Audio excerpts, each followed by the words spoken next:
Барлық адамдар жәндіктерге әртүрлі көзқараспен қарайды. Біреулер оларды ұнатса, біреулер жақсы көреді. Олардың көпшілігі зиянсыз болса да, қорқатындар да бар, кішкентай балаларды есептемегенде. Сәлем достар, бүгін мен сіздерге жәндіктерсіз өмірдің не болатынын жайлы айтамын.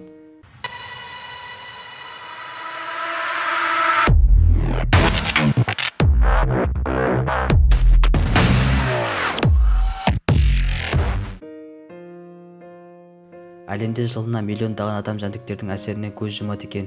Олардың көпшілігі маса секілділерден, яғни біріншіден екіншіге ауру тарату арқылы. Егер сол жәндіктер мәңгілікке жойылса, сіз масаның, цеце шыбынының, кенелердің шағуынан құтыласыз. Ал ауыл шаруашылығына ақштың өзін алғанда жылына 300 миллион килограмм химиялық қоспалар қолданудың қажеті болмайды. Егер жәндіктер жойылып кетсе, жәндіктердің кесірінен өлетін адамдар саны азаяды, бірақ соларға тәуелді өсімдіктер мүлдем жойылып кетеді. Күнбағыс, бал дегенді мүлдем ұмытасыз. Жердің құнарлылығын жақсартатын құмырсқалар жоқ, сондықтан кейбір жануарлар мен адамдар тұтынатын өсімдіктер болмайды.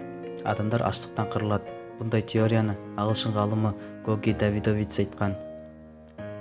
Ал жәндікпен қоректенетін жануарлар, мысалға алсақ, құстар, кесірткелер мен балықтар аштықтан өле бастайды.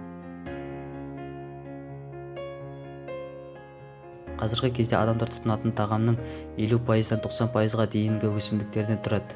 Әрине, жәндіктер болмаған соң адамдар ашына бастайды. Жануарлар мен адамдардың өсуі азая бастайды.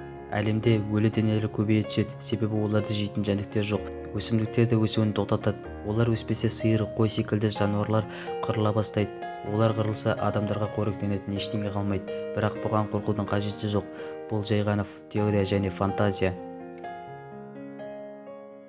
Соған қарамастан қазіргі ғалымдар өсімдіктерді жәндіктерсіз өсіретін қоспалар, ал инженерлер құрылғылар ойлап тауып жатыр. Содан кейін адамдар қырылуы азая түседі, бірақ түгелдей жойылмайды. Бүгінге осы, сіздермен бірге болған мен FT Fury Clickbus каналынан. Видеоны лайк басыңыздар, жәндіктерді аялаңыздар. Әзіл каналға және ВКонтактедегі группамызға тіркеуді ұмытпаңыздар. Аман сау болыңыздар.